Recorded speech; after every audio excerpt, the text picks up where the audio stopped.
Oui, voilà. Non mais voilà, c'est très apaisant pour le coup là.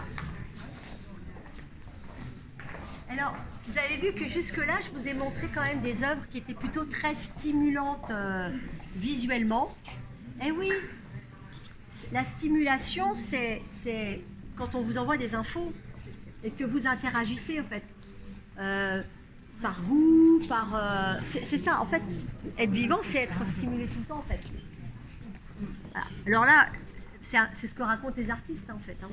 Je connais des artistes qui disent on est des animaux, c'est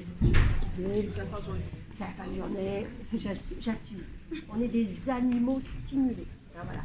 Il y a besoin de, ça donne envie de travailler quoi. Hein, voilà. Alors là, je vous montre une œuvre qui apaise le regard, mais qui va chercher autre chose en fait. Hein.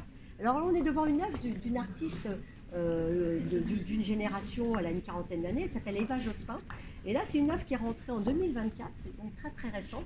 Et cette artiste, ça s'appelle Forêt.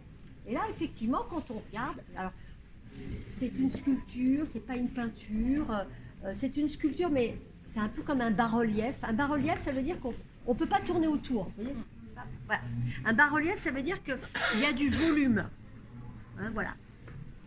En fait, pour les bas-reliefs, c'est plus ou moins près du mur. Et là, on sent qu'il y a du volume. Et quand on regarde, on voit une forêt, on voit comme un sol, et puis on voit que c'est comme de la sédimentation. Hein. Voilà, hein, sédimentation. On a des sortes de troncs d'arbres ou des branches qui montent.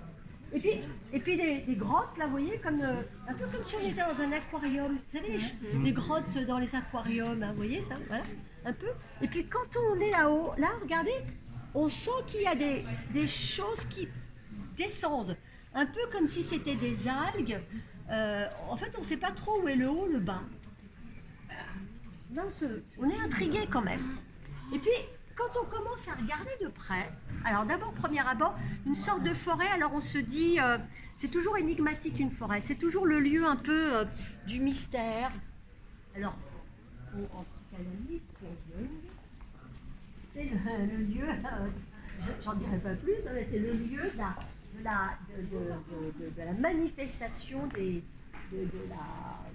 de la mémoire, des traumatismes, des choses qui en font surface. C'est un peu le lieu, un peu entre deux mondes. D'ailleurs, les grottes aussi, c'est l'espace entre deux mondes.